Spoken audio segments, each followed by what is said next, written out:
Hi everyone, Chris Hurtado here again with another video for the new channel. So today is Tuesday, so we're gonna do our top fives today. And I was thinking, 2018 was a great year, and what was one of the last movies I watched for that year? It was Mary Poppins Returns. So it kind of got me thinking, that movie's awesome, by the way. If you haven't seen it, check it out. It got me thinking about Disney movies, and they're doing remakes of live actions in 2019. It seems like that this year is going to be all about the remakes of these classic films. So I kind of thought in my head, I'll do a top 5 video on my favorite Disney movies in my collection. Excuse me. Well, I don't own every Disney movie. I own the ones I really like so far, and I do plan on getting more. But for now, for today, I'm going to do my top 5 and just kind of show them off a little. So for number 5, we're going to start with the movie I recently purchased and saw with my girlfriend, Annie. And, I grew up watching it. I was like, it's good and stuff. But, rewatching it with her made me think, yeah, with this live-action movie coming out, I'm all for it. And this movie is also really great. That first movie is Mulan. And now I got it as a double pack, but it did come for free. And we actually tried watching Mulan 2, and I kind of fell asleep. It's very bad. And the animation obviously changed, so it doesn't even look as great. But Mulan is awesome. The movie takes place during one of the dynasties in China, obviously. And the Han are over the wall, and they're basically burning every village down, trying to get to the emperor. And basically the emperor has decided that every able man has to fight or to defend China from each family. It's obviously the male because it's an older time in the dynasty. So obviously women can't fight. But Mulan, who has already failed with the matchmaker, realizes her dad has to go back to war. He's injured and he's old. So she disguises herself as a man and goes and takes his place. And obviously she faces death if she's exposed. But she goes on and fulfills her not her destiny, but her quest, and brings back honor in her family, which is really touching. And as an adult, seeing what the father wants to do for his family and for his daughter, it was really touching. And the fact that Mulan was this brave woman who's willing to gear up and do this for him, it was really kind of tear-jerking and very nice to see on screen. And you just kind of forget how great this was. And obviously, the cast of this is awesome. Eddie Murphy as Mushu is pretty funny. It's a little more dated humor. I think Eddie Murphy's I think his time has passed in comedy, at least for me. Because, he's funny in this, but it's really just, I'm all about the drama of this movie. And there's some really great action scenes, especially when the Huns are scaling down a mountain to defeat Mulan and her friends. And, it's a beautiful shot above looking down on, this huge army marching. So yeah, Mulan, great movie. Check it out. It's number 5 in my top 5. Number 4 is going to be another live-action movie that's already getting released. Probably one of the most controversial ones, and that is The Lion King at number 4. So The Lion King is a movie I watched a lot as a kid, and I actually really loved it. But, it's such an overplayed movie, I feel like now. And I think when you think Disney, you just think Lion King. And I don't think that's just really the case. And with this live-action movie, though I will see it because I'm very curious, I'm not looking forward to it. I'm going to go see it, but, I'm not begging for a live-action Lion King. And, because it's animals. So what are they going to do with live-action? They're just CGIing, basically. And The Jungle Book was already kind of like that already. So I was really confused with that, Disney. Another criticism I have about them. But, there's no denying that The Lion King is an amazing movie. This movie might have some of the best voice acting of all the Disney movies. You have Jeremy Irons, Matthew Broderick when he's at the height. Obviously, James Earl Jones is in this as well. It's every voice is recognizable, and the scenes are iconic. Obviously, I think I remember this entire movie all the way through. Even I haven't seen this movie since I was a kid, but I will be rewatching this movie soon. One of my favorite parts about this movie as a kid was the music, and actually, it's one of my favorite artists. It's Elton John who does the music in this movie.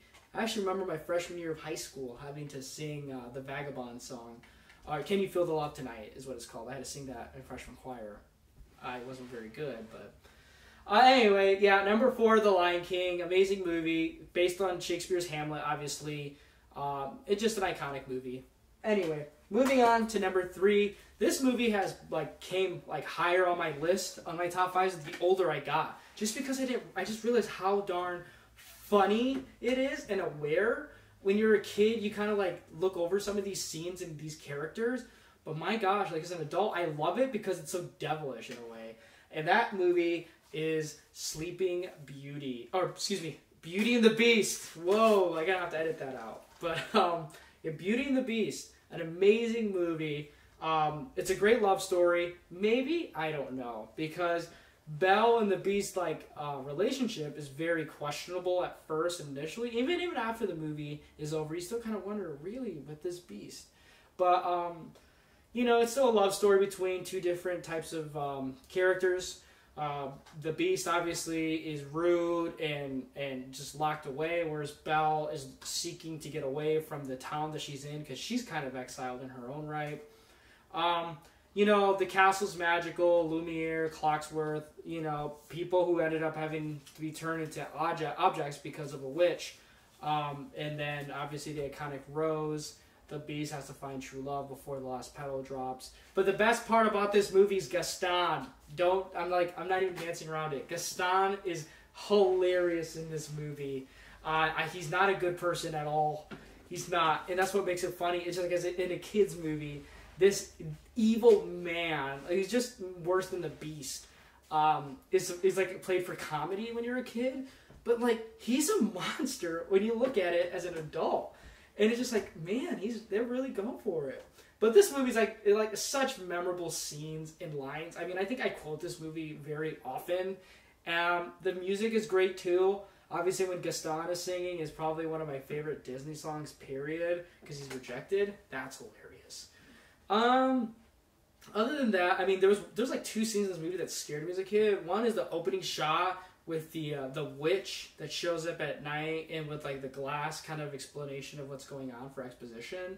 And then when Belle's father is traveling to Paris, I believe, for a convention, and he gets chased around by wolves. Well, those wolves freaked me out as a kid. And I even remember seeing in college a play of Beauty and the Beast, and that lion scene, even in a live action play, scares me. It freaks me out, and that's a job well done.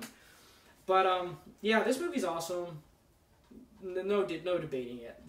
Beauty and the Beast, and there was a live action, and I probably should check it out, and I hear really great things about it. Anyway, moving on to number 4. These 2, I mean, you're gonna see a pattern what kind of Disney movies I like.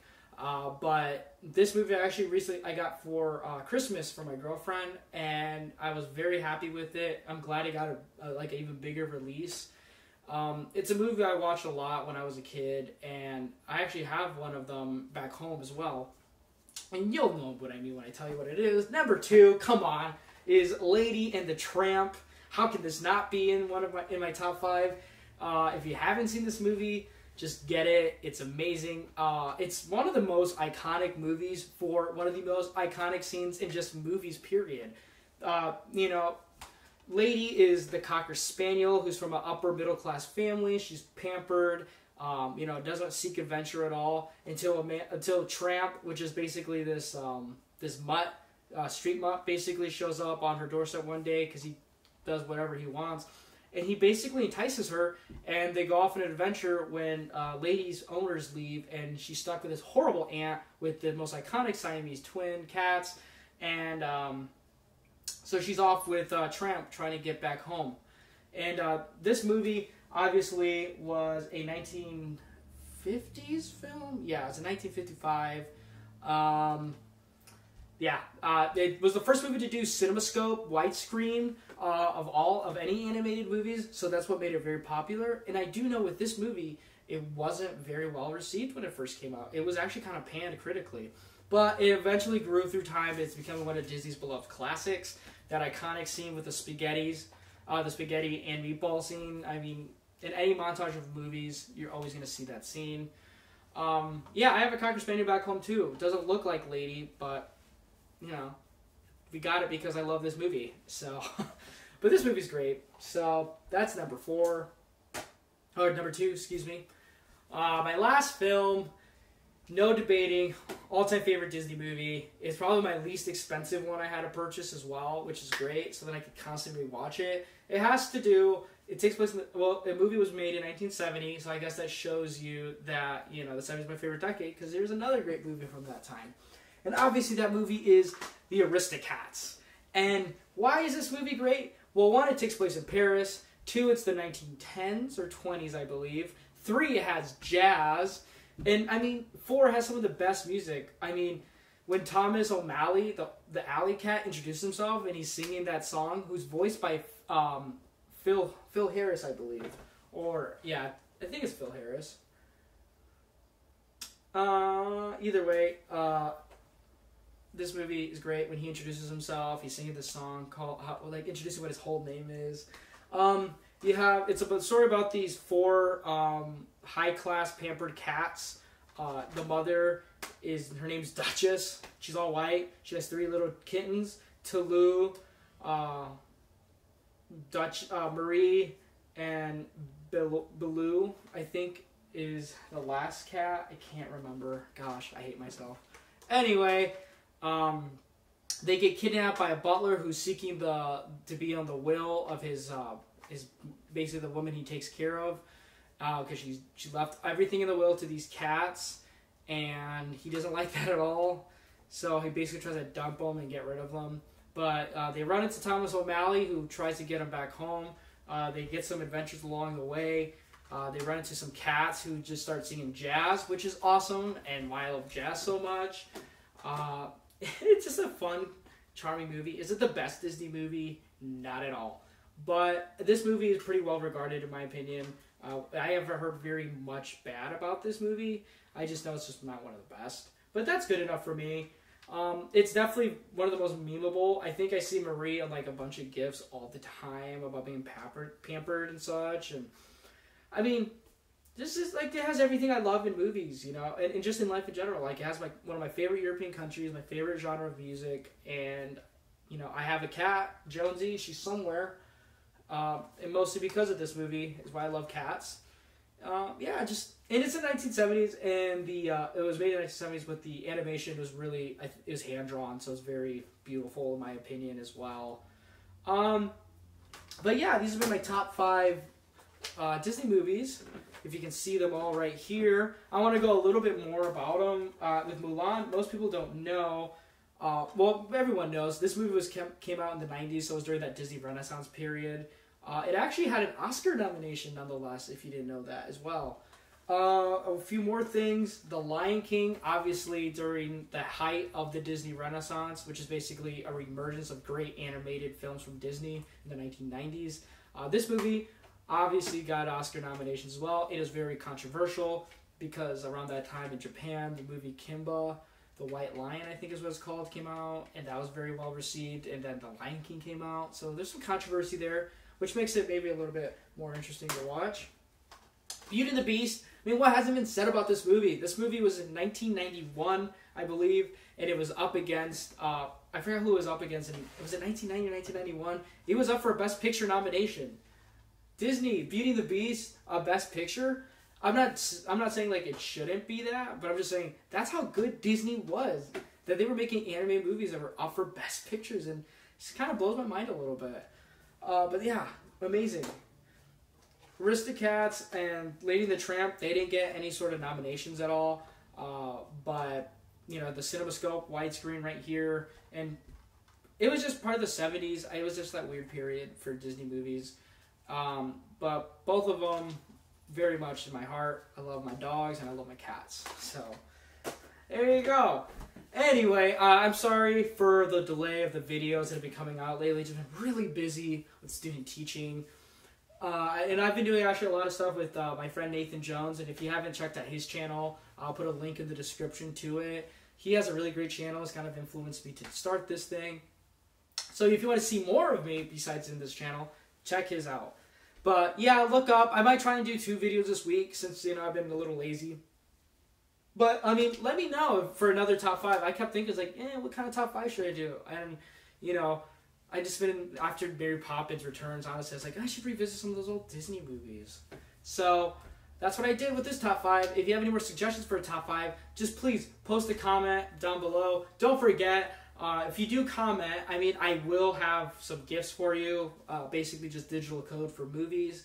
I'll try and message you them if I'll randomly select somebody. So there's more incentive to leave feedback, please. Positive and critical, or critiques.